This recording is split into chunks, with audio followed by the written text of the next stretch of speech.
Welcome back to One Sober to Another. I'm Wayne, and I'm still an alcoholic.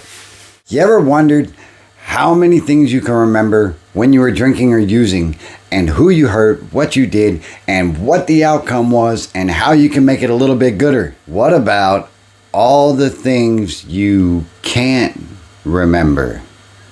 Ever thought about that? It's time to go. Let's get it. All right, ladies and gentlemen, check it out. Today's video is all about the things that you can't remember when you were drunk or when you were high and what it may have done to somebody else. The reason I'm doing this video and the reason I'm taking the time out for this today is because a mother of who goes by the tag What Will Be watches my videos and brought up a good point that she can't really help her son because he's going to have to help himself. And that made me think of, if he knew what he was doing, would he keep doing it? If you're an alcoholic or an addict like me, chances are, yes, because you'll make up all the reasons that it's not your fault and all the reasons somebody is delirious because they think that in the first place. I'm here to tell you, folks, these are the things that I can remember from when I was drinking and using. And that's pretty hefty. And I got 2 more binders and 2 more notebooks full of things that I did when I was drinking that hurt somebody else. That's a lot of amends to make. Dramatica drop, dramatica drop.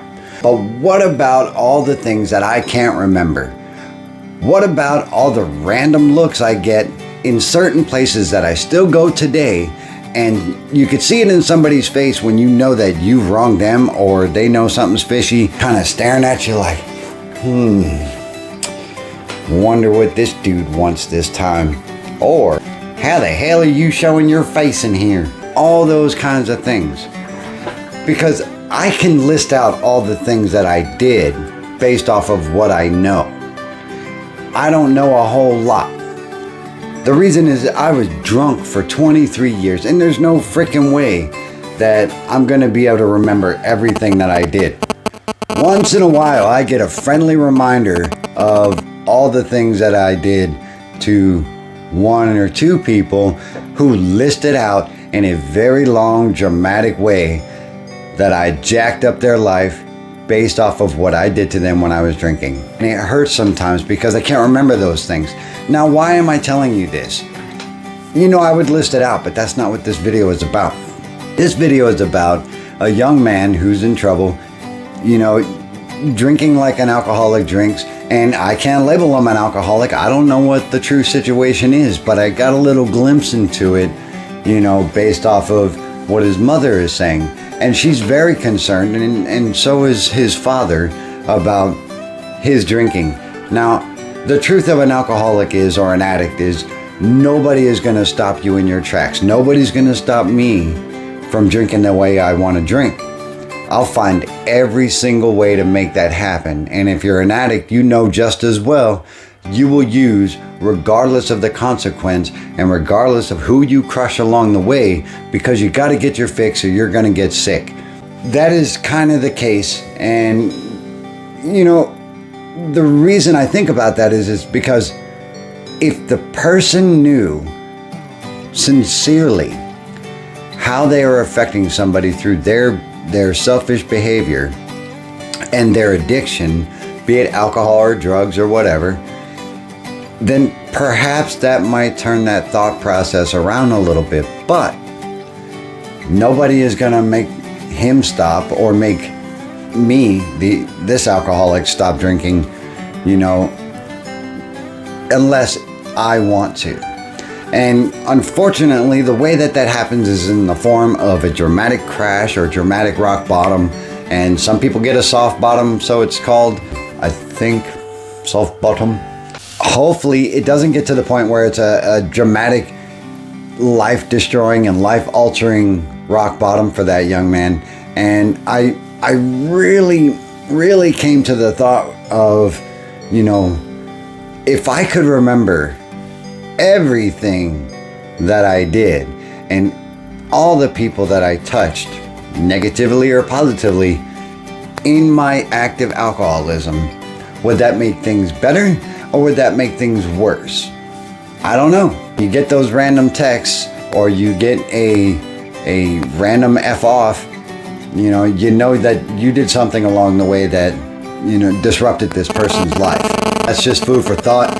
This is a quick video, and I just wanted to share that with you because through our egotistical ways and through our selfishness and the whole self-centered induced alcoholism or drug addiction that we become sick with affects everything around us, every single thing around us.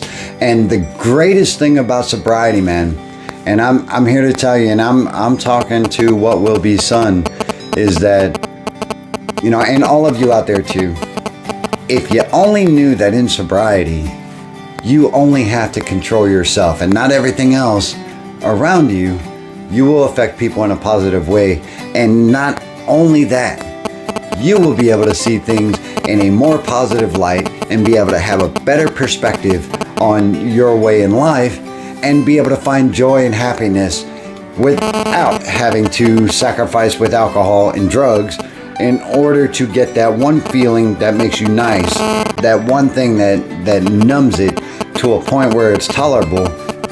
You don't have to fit in that situation anymore, because the new situation is that you are able to find happiness and joy and love.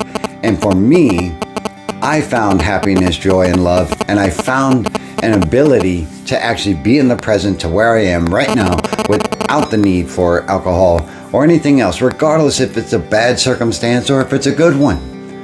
I don't know if this video helped anybody. I don't know if it made any sense. Let me know what you think in the comments below. This is today's food for thought. I'm Wayne. I'm an alcoholic. This is One Sober to Another. And guess what? Boom! I'm going to see you in the next one. Have a good evening. Bye-bye.